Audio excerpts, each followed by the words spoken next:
Welcome, little scientists. It's Miss Gisa, and today I have Miss Kellie with us, and we are taking you on a virtual field trip. Today we are meeting with our friends David, who is a beekeeper, and Mary is the property owner, and they are going to teach us all about beekeeping, and we're also going to learn how honey is made. So thank you, Mary. Thank you, David. We're really excited to be here today. Absolutely. Well, thank you for being here and for being interested in the bees. That's what we want to do. Encourage everyone to learn about bees and learn about how important they are to our ecosystem. Mary here has been my good friend for a while, and so she has been kind enough to let me keep her bees in her backyard, and so it's an ideal location for me. So yeah, we're happy here. The bees are happy. And this is our educational platform here. So we've done this before with other individuals. A lot of the kids in the neighborhood, they come over and check out our bees, and so we are known for the bee people here on the block. Yeah, the crazy lady with the bees. All right, here we are, kids. So these are bee suits. They go from the waist up. They're going to cover you well from the bees. The bees cannot sting through this. They're breathable. You're able to wear this over your head and be comfortable. So we're going to get Mrs. Gisa here. We're going to suit her up first, and this is the one that she's going to wear. So here you go. And yeah, that's Oh, it goes this way? It's Or the this way? yeah, Okay. just like that. And then your other hand. Perfect. And then this is going to go over your head. Okay. There you go. And that's that. And then you're going to zip this up. Perfect. And then go all the way to the top. And then for extra security purposes, we have some zippers on the side as well. That's all the way, right? That's all the Okay. way up. And then these are going to come around. Oh, Let's wow. see. Here. All right. And she's ready. Woohoo! Because David, I, as a child, was like very scared of bees. Okay. And they still make me nervous. So I'm sure you'll tell us more as we get closer about, I know I have a couple kids at school and my own daughter that are just petrified of bees. So I know you'll tell us ways to keep safe. Absolutely. It's understandable. Bees are known to sting, obviously, so it does hurt when you get stung, but I will say bees sting as a last resort. So that's the last thing they want to do is sting us, because after that, unfortunately, the bees actually die. So they don't want to sting us unless they really have to, and they take one for the team. It's if a I way should to say that. protect themselves, right? Yes. Right. So we have another suit here. And we're going to go ahead and get you suited up.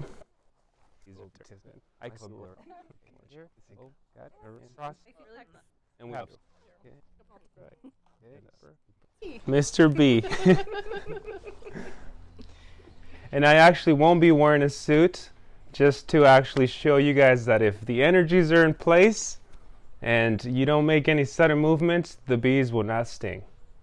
I have a quick question. So are bees sensitive to our energy? Like if we're calm, they maintain calmness? Absolutely. They resonate off electromagnetic frequencies, and so when there's fear, they can kind of sense that. If a bee comes around and hovers around her face, don't swat at it, just let it be. They're curious. Oftentimes when you do swat at them is when they know. Why are they swatting? This is a threat, we should sting. Yep. So yes, they can sense that. As I was mentioning to Gisa too over the phone, they are sensitive to strong colognes and certain colors like wool or really dark colors. They don't like that. And also bees, in nature, they're usually attacked by either wolves or honey badgers, and so they usually go for the nose, ears, and mouth, where we release CO2 from. So that's one thing that bees kind of attack. David, you go in without the bee suit. Is it scary to have that many bees? It's not just one or two bees that we might see in our yard or at our school. You are surrounded by, a swarm, right? It's it's not scary at first. after getting stung a couple of times, you do think about it twice, but then over the course of the years, you get used to it. Okay. Again, it goes back to your energy. But I will say with some bees, for example, I've mentioned the Africanized beehives. Those bees are really aggressive. I do suit up for those, and just to be respectful about that too. Their genetics are a bit more spicy, so if that's the word I want to use. And so when I'm working with bees, for me, it's really therapeutic. Okay.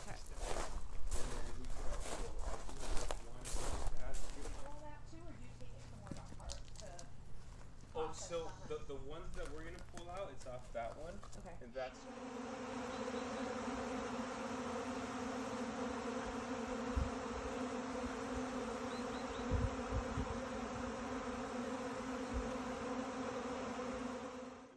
All right, kids, so we're going to open up this box here that you see here. It needs to be transferred over to a bigger box.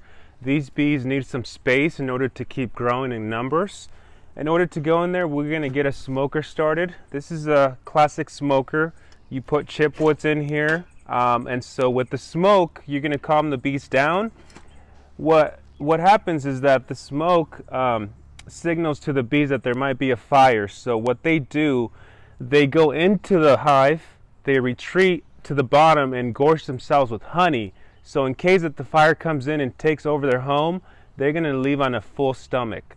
And so that's the reason why smoke helps. It tames them a little bit too.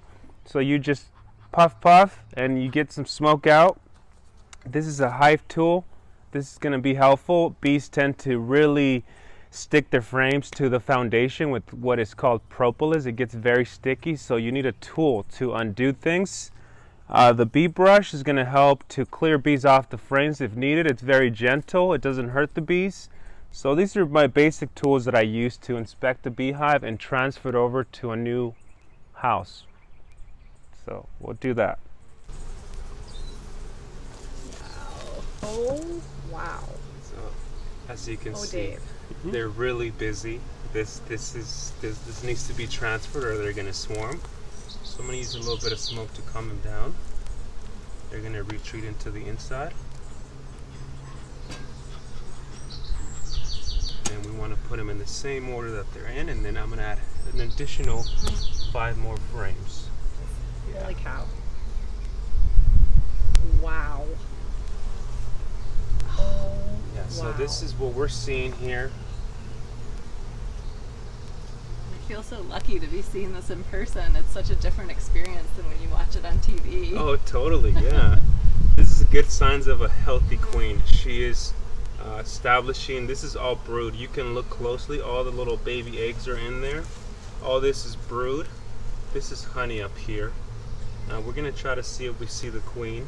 But good signs of a healthy queen.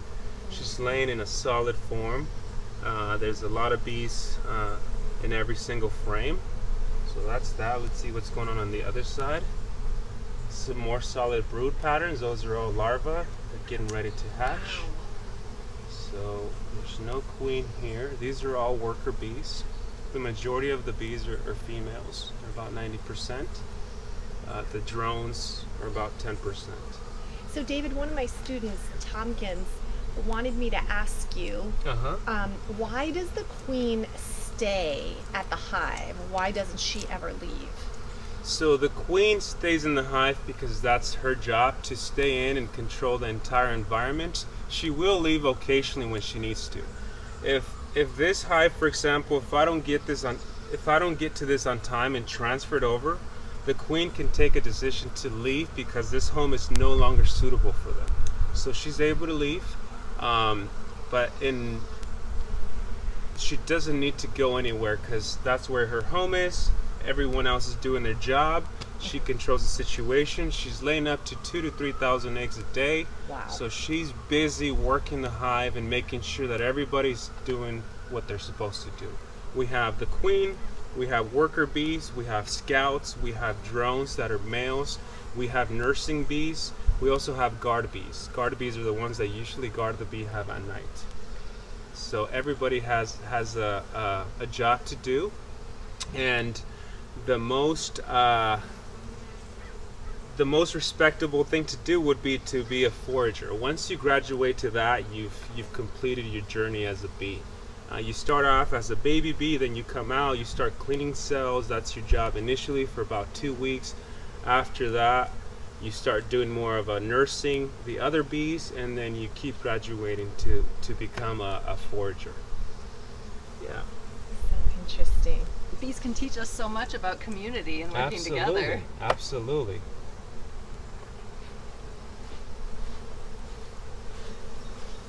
More brood here. Again, I'm looking for the queen. We're going to find her. We're going to identify what makes her different and how she looks. And it's sometimes hard to find her through all these bees. Sometimes you need to give them a little shake. Oh.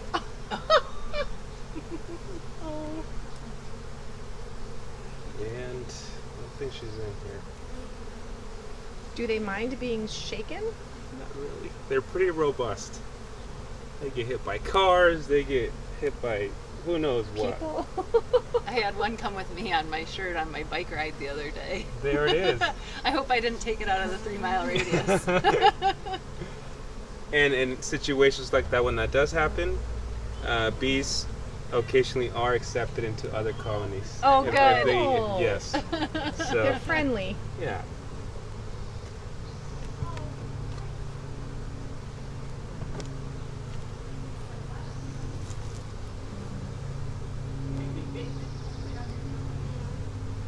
Is that her right there? That's her. You spotted her before me. Good job, Miss Kellie. I know my queens. Yes. Let's have a closer look at the queen. Okay. Just dispersed again. There she is. That's the queen. She runs the show.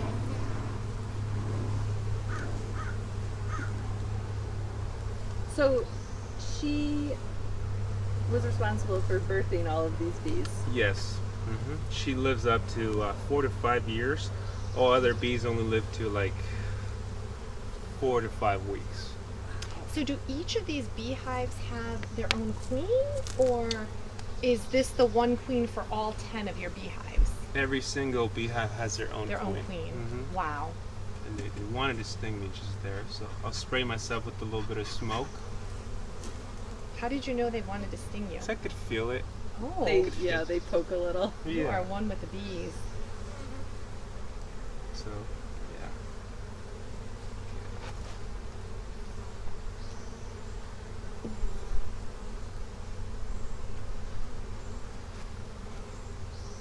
Next one. Just really good signs of a healthy hive. A lot of eggs. These that are bulging out right here, those are drones. Those are the males. They're a lot bigger in size. Okay. Let's see if we find one that's actually out of there already. And believe it or not, during the winter, drones will get kicked out of the hive by the females. And reason for that, males only do 2 things. They consume a lot of resources, and all they do is mate as well. So during the winter, when the worker bees realize that resources might be low, they kick out the males. And the males find a different hive, or do they die? They die. Okay. Yeah.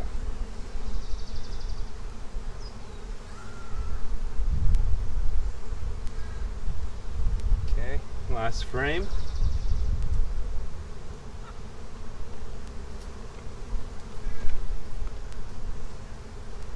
And this is mostly honey. It's always the outer frames that are going to be stores for honey.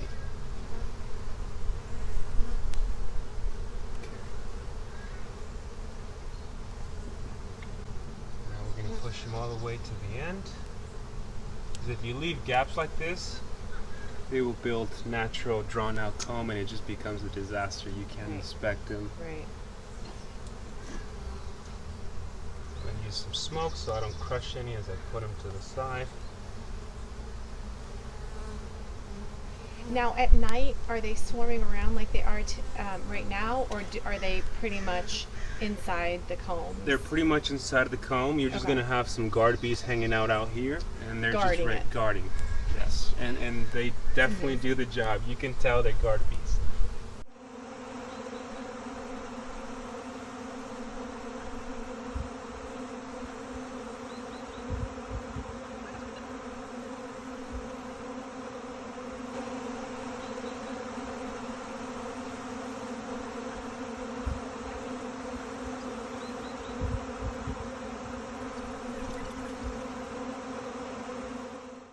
Grew up in Mexico on a very rural area from the city in Michoacan, and so me and my brothers, we loved honey, so we would go out there and look for honey out on the trees. My grandfather was a beekeeper, but we didn't get involved too much with what he was doing, but that was the thing. During the spring, me and my sister and my brothers would go out there and look for honey in caves, hollow trees, and we didn't have any of this fancy gear. And so we were always getting stung, and so that was a substitute in our table. You know, we had to have honey, and so a lot of good memories doing that. And then I came here, and that's when I started again with Salvador. I used to work at the hospital, and there was this older gentleman who's still my mentor, Salvador. And the story is always fun. I like to tell it because he would come in and clean the restaurant where I worked. And one day he asked for my help to move some boxes, and I was more than willing to go with him. And he never told me. I figured he's moving or something. So we're in the car, we're driving up an avocado orchard locally here, and we get there, and I'm like, oh, this is interesting. He's got a house up here. And so he's like, hey, son, here, put this veal on. It was a head veal. I was like, what's this, mosquitoes? It's afternoon. It's not that bad. And he's like, no, I just didn't want to scare you. And so I kind of just tricked you into it. And so ever since that, I started helping him out on a weekly basis, and then we became good friends. He gave me my own 2 hives, and that's how I got started again.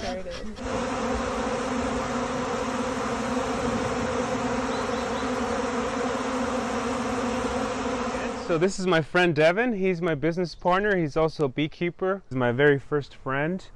We met out in the streets. We didn't even know what we were saying to each other, but we somehow connected. So you were 9 years old when you met. Yeah, I was 9 years old. And he didn't know any English, Yeah. and I didn't know any Spanish, and we still were able to connect and play and Kids do that. play tag Right. and all that. And then that was the summer, and then when school started back up, we went into our class and we saw each other, and we're like, oh, we're in the same class too. So it all worked out, and ever since we've been friends and been able to, you know, grow this bee business and save the bees and be more connected to nature and the environment. He is going to be opening up this box here that you guys see. He's going to pull out some frames out of there. We're going to harvest some honey. And so, yeah, Evan's going to do that. And tell us a little bit about yourself. I just graduated CSU LB in International Studies. I grew up on a farm with my family and whatnot and done farmers markets. So found out about the bees and fell in love ever since, and continuing to help the bees and help the environment as well. Beautiful. Thank Yeah. you. It's good to meet you guys. So great to meet you.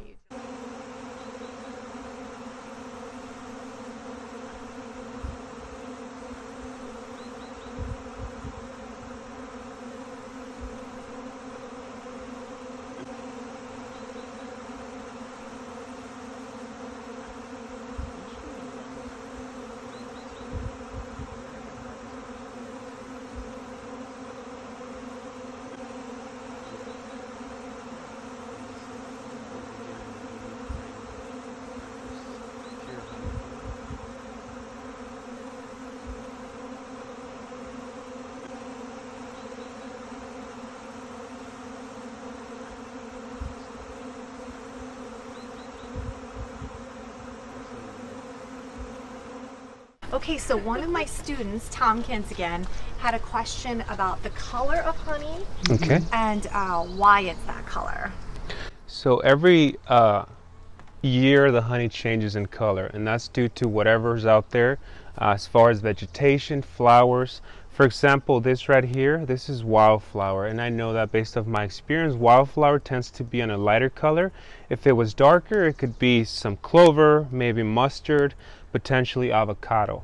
So every year the beehives will forage what's available out in nature and what's abundant. And so in this case, around this area, we have a lot of wildflowers, and I'm guessing again some clover, maybe buckwheat, but the color has to do with the type of nectar that they're sourcing. Also orange blossom too, so it all depends on the environment. So bees travel up to 5 miles to get their nectar. They could be going to a lot of different sources, but it will just be the main, in this case it would be mainly wildflower and like a hint of clove.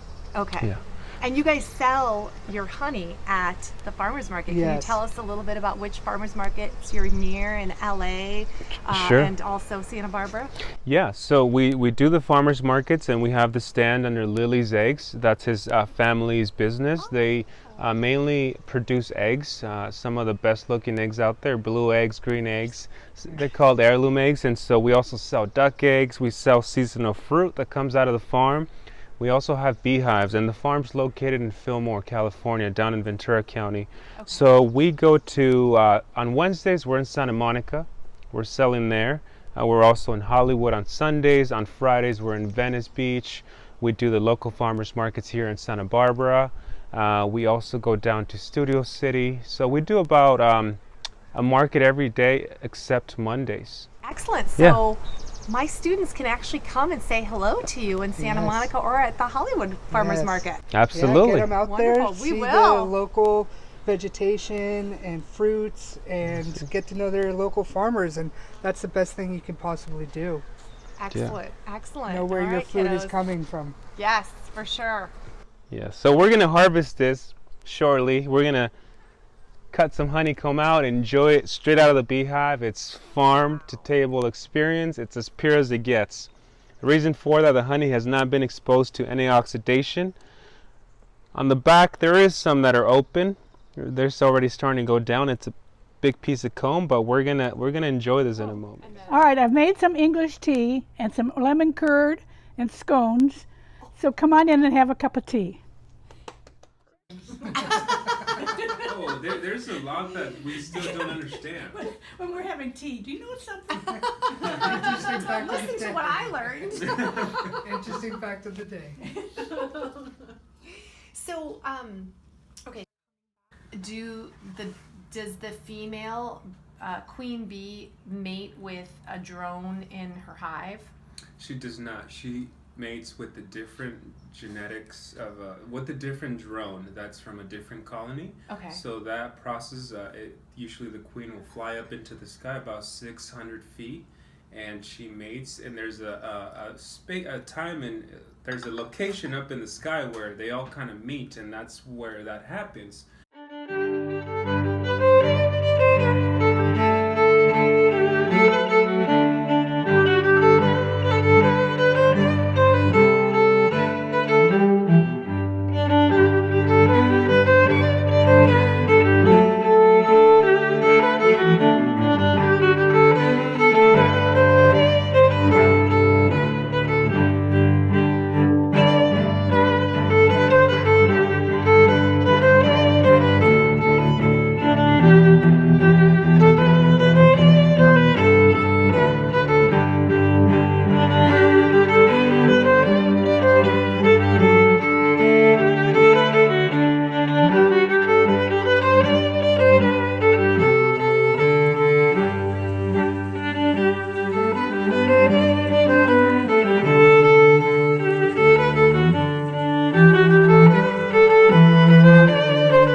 Thank you for joining me today.